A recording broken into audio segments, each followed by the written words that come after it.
Hi everybody, this is the Baseball Hut, the amazing, spectacular, terrific, the great one, the People's Champion, the host of Hut, and this is another visit to the insane asylum known as WFAN.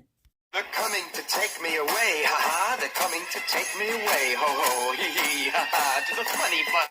And welcome back to the Baseball Hut 2, and hopefully you like this video and hit that subscribe button. The sound that you hear right now is the sound of, and that sound comes from the hosts at the fan that do not have to worry about losing their jobs or getting demoted, because it seems that the former host at WFAN, the former morning guy and the former afternoon guy, Craig Carton, is not going to be going back to WFAN. He's going to be doing a podcast on Fox.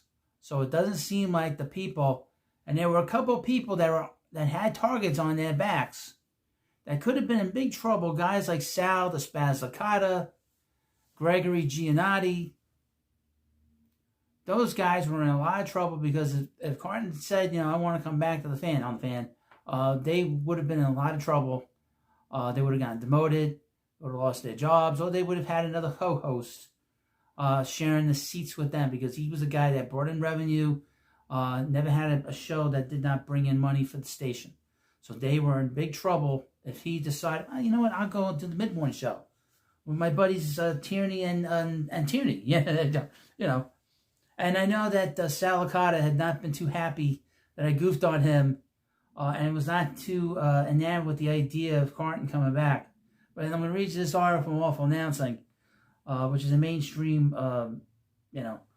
website that observes all the nonsense that happens in the media. So just keep that in mind. Mainstream. Craig Carton joining conservative podcast network under Fox umbrella. After seeing his show canceled at FS1, Craig Carton is joining the Red Seat Ventures podcast network alongside conservative media stars. Okay? So, like I said, the insanity at the fan, they all took a sigh of relief. It's like they had when they get their medication, that moment right before they get it, anticipating. They're all happy. After seeing his show canceled by FS1, Craig Carton has found a new home, and it's not too far from his old one. Carton is staying under the wider Fox umbrella by linking up with Red Sea Ventures for a new daily 1-hour podcast, according to Sports Business Journal. Aha, wait a minute here. It's a 1-hour show. That could be an issue. Red Sea was acquired by Fox in February and exists as a standalone company in the Fox Tubi Media Group. So they could still be in a little bit of trouble here. Let's take that back. You may not be familiar with the Red Seat Ventures as a company. I know I'm not. But you likely are familiar with some of its biggest names. The company has Megyn Kelly, Tucker Carlson, Bill O'Reilly, and Piers Morgan under their umbrella. Carton's show will be available on YouTube and all major podcast platforms. Carton had 2 shows at FS1 that ultimately fell by the wayside. The first was the Carton Show in 2022. Then came a rebrand of Breakfast Ball, alongside Mark Sherloff and Danny Parkins in 2024. While Carton had a very successful stint on New York radio, he was unable to connect with a national audience. Unfortunately, neither show was able to make an impact in the ratings. When FS1 overhauled his daily lineup earlier this summer, Carton exited the network. No, he was thrown out of there. It may seem like a strange fit at the outset, but if you're thinking Carton is suddenly going to shift into conservative mode, that's not necessarily the case. At least not yet. Andrew Marchand of The Athletic notes that the Red Sea Ventures podcast deal would not prohibit Carton from linking back to his former outlet at WFAN Radio. Oh no! In New York, which has been widely seen as a possible landing spot for the host after his Fox Sports 1 tenure. Oh no!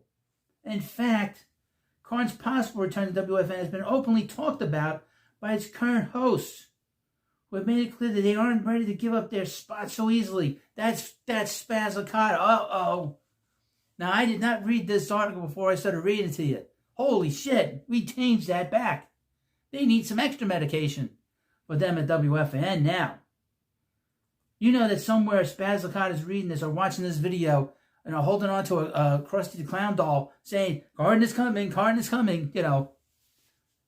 just sort of saying that, screaming at the microphone, telling himself that he's not going to take his job.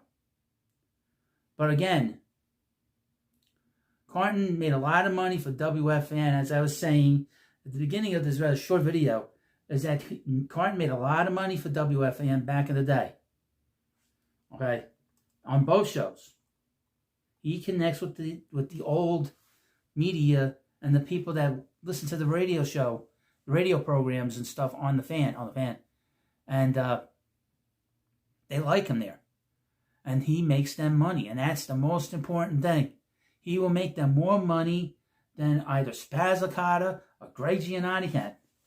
Keep that in mind. He was successful in both time slots. And those are the most successful time slots that any radio station has.